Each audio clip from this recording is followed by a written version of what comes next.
今日去咗五桂山附近飲茶同埋食午飯。嚟到中山，當然要食下皮薄餡靚嘅崖口雲吞啦。佢個湯底用咗少少蝦皮，再有少少韭黃，所以好鮮味。我好鍾意食鳳爪㗎，今次試咗佢嘅藥膳鳳爪，好香嘅藥材味啊！服務員話佢哋嘅叉燒好出名，所以點咗一份，果然好好味喎。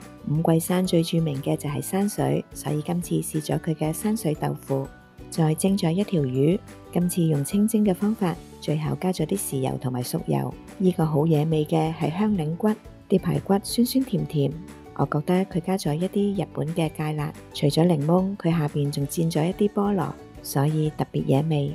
呢個係雪花肥牛炒飯，仲有呢個惹味嘅蝦醬冬菜，佢用咗濕炒嘅方法，啲湯汁好惹味啊！咁多餸菜同點心，我哋4個人食咋，所以食得好飽啊！